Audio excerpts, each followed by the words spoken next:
மாணவர்களின் கல்வி நலன் மீது அக்கறையுள்ள ஆசிரியர்களே, அரசு பள்ளி மாணவர்களின் மீது அக்கறையுள்ள ஆசிரியர்களே, உங்கள் அனைவருக்கும் வணக்கம். ஏழை எளிய குழந்தைகள்தான் அரசு பள்ளிகளில் படிக்கிறார்கள். அந்த குழந்தைகள் பயிலும் அரசு பள்ளிகளில் காலை உணவு, மதிய உணவு, குடிநீர் வசதிகள், கட்டிட வசதிகள், கழிப்பறை வசதிகள், கணிப்பொறி வசதிகள், ஆய்வக வசதிகள் என அரசாங்கத்தின் அனைத்து வசதிகளும் இருந்தாலும் பள்ளிகளில் தலைமை ஆசிரியர் இல்லை என்றால் பள்ளியை யார் சரியாக நிர்வாகம் செய்வது என்ற பிரச்சனை மற்றும் பெருத்த சவால் கடந்த 4 கல்வி ஆண்டுகளாக தீராத பெரிய தலைவலியாய் முட்டுக்கட்டையாய் தமிழக கல்வித்துறையிலே தொடர்ந்து இருந்து வருகிறது. குடும்பத்திற்கு குடும்பத் தலைவர், மாவட்டத்திற்கு மாவட்ட ஆட்சியர், பள்ளிக்கல்வித்துறைக்கு பள்ளிக்கல்வித்துறை அமைச்சர், மாநிலத்திற்கு முதலமைச்சர், நாட்டிற்கு பிரதமர் என இந்த பதவிகளெல்லாம் எவ்வளவு முக்கியமோ அந்த அளவிற்கு முக்கியம் பள்ளிக்கு தலைமை ஆசிரியர் என்பது யாராலும் மறுக்க முடியாத உண்மையாகும். இந்த ஆட்சி பொறுப்பேற்ற பிறகு கடந்த 4 கல்வி ஆண்டுகளாக பள்ளிக்கல்வித்துறை மற்றும் தொடக்க கல்வித்துறையில் வகுப்பு 1 முதல் வகுப்பு 10 வரை ஆசிரியர்களாக பணியாற்றும் பட்டதாரி ஆசிரியர்கள், இடைநிலை ஆசிரியர்கள் என ஒருவருக்கு கூட தலைமை ஆசிரியராக பதவி உயர்வு அளிக்கப்படவில்லை. அதற்கு முக்கிய காரணம் RTE ஆக்ட் 2009 படி பதவி உயர்வுக்கு ஆசிரியர் தகுதி தேர்வு கட்டாயமா இல்லையா என்ற வழக்கு உச்சநீதிமன்றத்திலே நிலுவையில் கடந்த சில ஆண்டுகளாக இருந்து வந்தது. பதவி உயர்வுக்கும் பணியில் தொடர்வதற்கும் டெட் கட்டாயம் என்று மெட்ராஸ் உயர்நீதிமன்றத்தின் தனி நீதியரசர் திரு டி கிருஷ்ணகுமார் அவர்கள் முதன்முறையாக 20/10/2022 60 பக்கங்களிலே தீர்ப்பு வழங்கினார். மேற்கண்ட வழக்கு மெட்ராஸ் உயர்நீதிமன்றத்திலே மேல்முறையீடு செய்யப்பட்ட பிறகு நீதியரசர் திரு மகாதேவன் மற்றும் நீதியரசர் திரு முகமது ஷஃபிக் ஆகியோர் அடங்கிய 2 நீதிபதிகள் அமர்வானது 2/6/2023 RTE ஆக்டில் டெட் கட்டாயமாக இருந்தபோதிலும் பணியில் தொடர டெட் தேவை என்பதிலிருந்து ஆசிரியர்களுக்கு கருணை அடிப்படையிலே விலக்கு அளிக்கிறோம். அதே சமயம் பதவி உயர்வினை ஒரு நிலையிலிருந்து மற்றொரு நிலைக்கு ஒரு ஆசிரியர் பெற வேண்டுமெனில் அவர் ஆசிரியர் தகுதி தேர்வில் டெட்டில் கட்டாயம் தேர்ச்சி பெற வேண்டும் என்று தீர்ப்பளித்திருந்தார்கள். மூத்த ஆசிரியர் சங்கங்களினுடைய தொடர் அழுத்தம் மற்றும் தொடர் கோரிக்கைகளின் காரணமாக மெட்ராஸ் உயர்நீதிமன்றத்தினுடைய 2 நீதிபதிகளினுடைய தீர்ப்பை எதிர்த்து தமிழ்நாடு அரசானது பள்ளிக்கல்வித்துறையில் சார்பில் டெல்லி உச்சநீதிமன்றத்தில் 19/10/2023 முதன்முறையாக மேல்முறையீடு செய்தது. மேலும் சிறுபான்மை பள்ளிகள் சார்ந்த வழக்குகள், மகாராஷ்டிர மாநிலத்தினுடைய டெட் வழக்குகள் உட்பட 26 வழக்குகள் இணைக்கப்பட்டு வழக்கு தொடர்ந்து 4 ஆண்டு காலமாக பல்வேறு கோணங்களில் தொடர் விசாரணை நடைபெற்று வந்தது. இந்த வழக்கு தொடங்கிய நாளிலிருந்து பள்ளிக்கல்வித்துறையினுடைய ஆணையர், பள்ளிக்கல்வித்துறையினுடைய செயலாளர் உட்பட IAS கேடரில் இருந்த 5 பேர் பணியிட மாறுதல் இதுவரை பெற்றுள்ள போதும் பதவி உயர்வு கலந்தாய்வு என்பது தமிழ்நாட்டின் பள்ளிக்கல்வித்துறையில் நடந்தபாடில்லை, பெரிய சாபக்கேடாக உள்ளது. இதன் காரணமாக தமிழ்நாடு அரசால் பதவி உயர்வு கலந்தாய்வு நடத்த இயலாத சூழல் தொடர்ந்து இருந்து வருகிறது. இச்சூழ்நிலையில் அனைத்து வழக்குகளும் முடிக்கப்பட்டு 1/9/2025 திங்கள் அன்று நாடு தழுவிய அளவில், அதாவது 28 மாநிலங்கள் மற்றும் 7 யூனியன் பிரதேசங்களை கட்டுப்படுத்தும் விதமாக ரிப்போர்ட்டபிள் ஜட்ஜ்மெண்ட்டை உச்சநீதிமன்றத்தினுடைய 2 நீதியரசர்கள் அடங்கிய அமர்வானது, அதாவது நீதியரசர் திரு திபன்கர் தத்தா மற்றும் நீதியரசர் திரு மன்மோகன் கொண்ட 2 நபர் அமர்வானது வரலாற்று சிறப்பு மிக்க அதிக முக்கியத்துவம் வாய்ந்த ஒரு தீர்ப்பை பல்வேறு சட்ட விதிகளை சுட்டிக்காட்டி அட்டார்னி ஜெனரல் என்று சொல்லப்படும் chief legal advisor of India மத்திய அரசு சார்பாக அவர்களுடைய வாத கருத்துக்களின் அடிப்படையிலும் NCTயினுடைய பிரமாண பத்திரத்தினுடைய அடிப்படையிலும் மற்றும் 2 தரப்பு வழக்கறிஞர்களுடைய வாதங்களின் அடிப்படையிலும் 110 பக்கங்களில் மிக தெளிவானதொரு தீர்ப்பை வழங்கியிருந்தார்கள். உச்சநீதிமன்றத்தினுடைய மேற்குறிப்பிட்ட தீர்ப்பை ஏற்க மறுத்த தமிழ்நாட்டை சார்ந்த 35 ஆசிரியர் சங்கங்களுடன் ஆலோசனை மற்றும் கருத்து கேட்பு கூட்டத்தினை 4/9/2025 அன்று மாண்புமிகு பள்ளிக்கல்வித்துறை அமைச்சர் திரு அன்பில் மகேஷ் பொய்யாமொழி அவர்கள் ஆசிரியர் சங்கங்களுடைய கோரிக்கைகளை ஏற்று தீர்ப்பின் சாராம்சங்களை முழுவதுமாக அலசி ஆராய்ந்து அது சார்ந்த ஒரு கூட்டத்தினை சென்னை அண்ணா நூற்றாண்டு அரங்கில் நடத்தினார். அதாவது மூத்த ஆசிரியர்கள் பணியை தொடர 55 வயது நிறைவடையாத அனைவரும் பணியை தொடர டெட்டிலிருந்து விலக்கு கேட்கிறோம் என்ற ஒரு கருத்தை மட்டும்தான் வலியுறுத்தி மேல்முறையீடு செய்யப்பட்டுள்ளது என்பதை அனைவரும் நன்கு அறிவோம். பிறகு பணியில் தொடர்வதற்கு டெட்டிலிருந்து விலக்கு கேட்பது சரிதான் என்றாலும், நியாயம்தான் என்றாலும் அதில் மாற்று கருத்துக்கு டெட் ஆசிரியர்களுக்கு கூட இடமில்லை. என்றுதான் நாம் சொல்ல வேண்டும். அப்படித்தான் அந்த நிலைப்பாடு இருக்கிறது. ஏனெனில் பணியில் தொடர டெட் வேண்டும் என்பதை எந்த ஒரு இளைய ஆசிரியரும் டெட் ஆசிரியரும் கூட ஆதரிக்காத சூழ்நிலைதான் தமிழ்நாட்டிலே இருக்கிறது என்பதை மூத்த ஆசிரியர்களும் அறிவார்கள். அதாவது பதவி உயர்வுக்கு டெட் என்பது கட்டாயம் என்பதை வலியுறுத்தி தான் வழக்கு நடைபெற்றது. அதாவது பிறகு பணியில் உள்ள ஆசிரியர்களுக்கு சிறப்பு ஆசிரியர் தகுதி தேர்வு நடத்தி ஆசிரியர்களை இந்த அரசு பாதுகாக்கும் என்றும், அதாவது ஆசிரியர்கள் தொடர்ந்து பணி செய்வதற்கான பணி பாதுகாப்பை உறுதி செய்யும் என்ற உறுதிமொழியையும், எந்த ஒரு ஆசிரியரும் பாதிக்கப்பட மாட்டார்கள் என்ற உறுதிமொழியையும் பள்ளிக்கல்வித்துறையுடைய அமைச்சர் அவர்கள் வாய்மொழியாக அளித்திருந்தார். பிறகு அவ்வாறு சிறப்பு ஆசிரியர் தகுதி தேர்வு நடத்தினால் டெட் முடித்து கடந்த 13 ஆண்டுகளாக வெளியிலே ஆசிரியர் பணியின்றி காத்திருக்கும் அந்த 1.5 லட்சம் பணி நாடுனர்களால் வழக்கு தொடுக்கப்படும் என்றும், மேலும் சிறப்பு ஆசிரியர் தகுதி தேர்வை நடத்துவதில் பல்வேறு சட்ட சிக்கல்கள் மற்றும் நடைமுறை சிக்கல்கள் இருப்பதை அரசு முழுவதுமாக கண்டுணர்ந்தே ஆராய்ந்தே அதன் அடிப்படையில் சிறப்பு ஆசிரியர் தகுதி தேர்வு சார்ந்தே தமிழக அரசு எந்த விதமான எழுத்துப்பூர்வமான உத்தரவாதத்தையோ செயல்முறைகளையோ அரசாணைகளையோ கொள்கை முடிவுகளையோ அறிவிக்காமல் முழுவதுமாக முறையாக தவிர்த்தது மற்றும் பல்வேறு மூத்த சட்ட வல்லுநர்களிடம் தொடர் ஆலோசனையையும் நடத்தியது. அதே சமயம் தமிழ்நாடு அரசின் சார்பிலே மறுசீராய்வு மனு, அதாவது ரிவ்யூ பெட்டிஷன் தாக்கல் செய்யப்படும் என்று உறுதிமொழி அளிக்கப்பட்டது.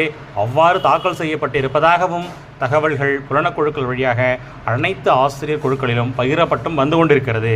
இந்த சூழ்நிலையில் இடைநிலை ஆசிரியர்கள் மற்றும் பட்டதாரி ஆசிரியர்கள் என மொத்தமாக தற்போது தமிழ்நாட்டிலே அரசு பணியிலே பணிபுரியும் 33,500, தற்பொழுது நியமனம் செய்யப்பட்ட இடைநிலை மற்றும் பட்டதாரி ஆசிரியர்கள் 5000 பேர் உட்பட 38,500க்கும் அதிகமானோர் ஆசிரியர் தேர்வு வாரியத்தால் நடத்தப்பட்ட ஆசிரியர் தகுதி தேர்வு டெட் தேர்வு 1 மற்றும் டெட் தேர்வு 2 முடித்து கடந்த 14 ஆண்டு காலமாக தொடர்ந்து சிறப்பான முறையிலே பணியாற்றி 100% தேர்ச்சியினை தொடர்ந்து மாணவர்களிடத்திலே அளித்து தமிழக அரசுக்கு இந்திய அளவிலே தொடர் பெருமையை தேடித் தருகிறார்கள். கல்வியில் தமிழ்நாட்டை தொடர்ந்து சிறப்புற விளங்கச் செய்து தலைநிவரச் செய்துள்ளார்கள்.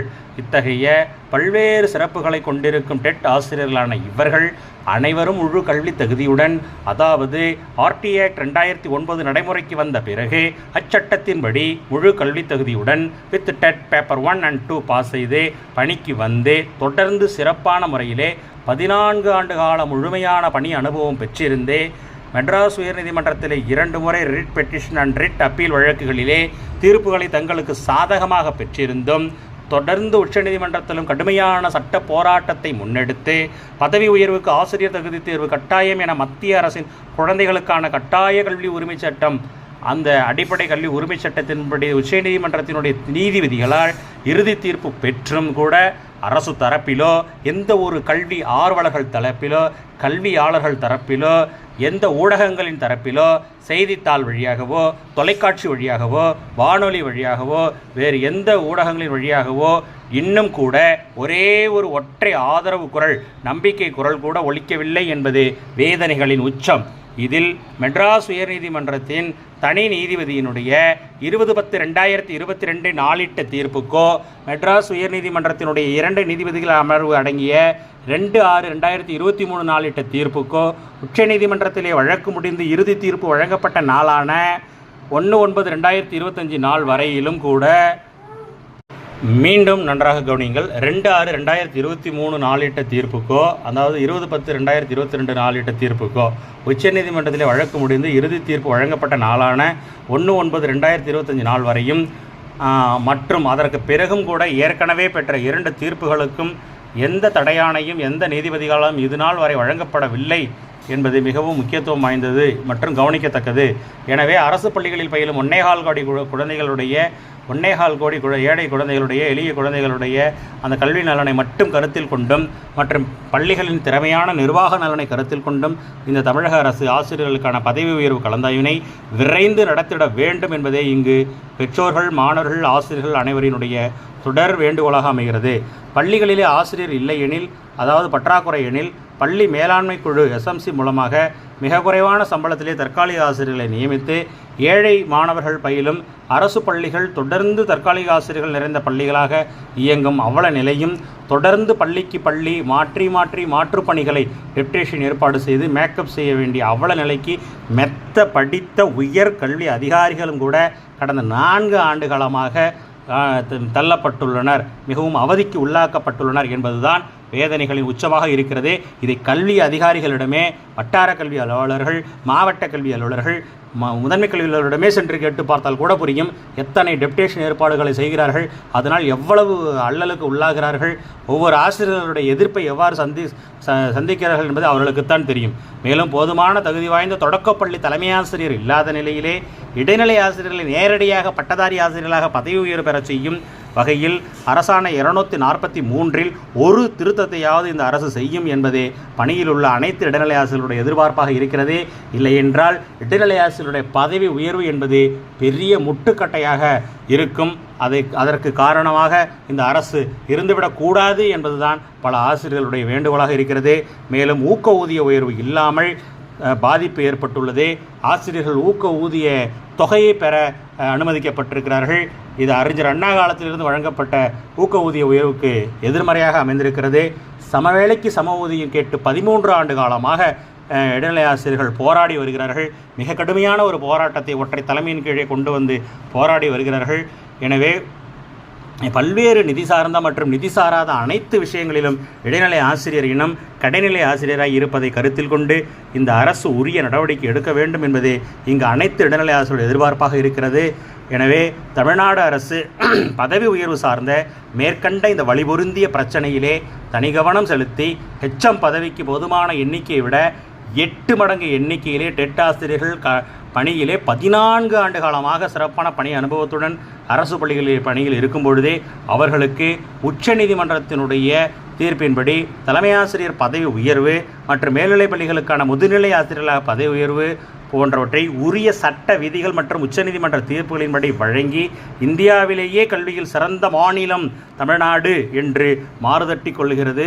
அரசு பள்ளிகள் வறுமையின் அடையாளம் அல்ல, பெருமையின் அடையாளம் அல்ல, பெருமையின் அடையாளம் என்று தொடர்ந்து கம்பீரமாக மாறுதட்டி கொள்ளக்கூடிய இந்த தமிழக அரசே விரைவில் பதவி உயர்வு கலந்தாய்வினை நடத்தி அந்த பெருமையை தொடர்ந்து தக்க வைத்து கொள்ள வேண்டும் என்பதே இங்கு மாணவர்கள், பெற்றோர்கள், ஆசிரியர்கள் மற்றும் பொதுமக்கள் என எல்லோருடைய லட்சிய கனவாகவும் இருக்கிறது. ஒரே ஒரு கூட்டத்தை ஏற்பாடு செய்யுங்கள். மாவட்ட முதன்மை கல்வி அலுவலர் தலைமையிலே எத்தனை பள்ளிகளில் 8000 பள்ளிகளுக்கும் குறைவாக அதிகமாக தலைமை ஆசிரியர்கள் இல்லை. இப்படி ஒரு நிர்வாக நிலையிலே இருக்கக்கூடிய இந்த தமிழ்நாடு கல்வியில் சிறந்த தமிழ்நாடு என்று சொல்லும் பொழுது சற்று பயத்தை ஏற்படுத்துகிறது. ஏனெனில் கல்வியில் சிறந்த தமிழ்நாடு என்று சொல்லக்கூடிய இந்த வார்த்தை நமது மாநிலத்திலே தொடர்ந்து ஒழிக்கப்பட வேண்டும் என்பதுதான் இங்கு அனைத்து மூத்த ஆசிரியர்கள் மற்றும் இளைய ஆசிரியர்கள் அனைவருடைய விருப்பமாகவும் இருக்கிறது. அதே சமயத்திலே மூத்த ஆசிரியர்கள் யாரும் டெட் தேர்வு எழுதி தங்கள் பணியை தொடர வேண்டும் என்பது இங்கு எந்த ஒரு டெட் ஆசிரியருடைய விருப்பமாகவோ இளைய ஆசிரியருடைய விருப்பமாகவோ இங்கு துளி அளவும் முனை அளவும் கிஞ்சித்தும் இல்லை என்பதை இந்த பதிவின் மூலமாக நீங்கள் அனைவரும் அறிந்து கொள்ள வேண்டும். நிச்சயமாக இந்த அரசு இதற்கு உரிய நடவடிக்கை எடுத்து இந்த பதவி உயர்வு பிரச்சனையை 4 ஆண்டு காலத்தில் நடத்தவே இல்லை என்ற பழிச்சொல்லை தன்னிடத்திலுமிருந்து நீக்கி பதவி உயர்வே நடத்தாத ஒரு அரசு என்ற அவப்பெயரை தன்னிடத்திலிருந்து நீக்கி பதவி உயர்வு கலந்தாய்வை நடத்தி 1ஆம் வகுப்பு முதல் 10ஆம் வகுப்பு வரை உள்ள தலைமை ஆசிரியர் காலி பணியிடங்கள் 8000ஐயும் நிரப்ப வேண்டும் என்பதே இங்கு பல்வேறு தரப்பிலுமிருந்து கல்வித்துறைக்கும் உயர் அதிகாரிகளுக்கும் அரசாங்கத்திற்கும் வைக்கக்கூடிய வேண்டுகோளாக இருக்கிறது. அந்த குரல் ஓங்கி ஒலித்து கொண்டிருக்கிறது. இதை அரசு கண்டுகொள்ள வேண்டும். அரசு இதன் மீது கவனம் செலுத்த வேண்டும் என்பதே அனைத்து இடைநிலை மற்றும் அனைத்து பட்டதாரி ஆசிரியர்களின் அன்பு வேண்டுகோளாக இருக்கிறது.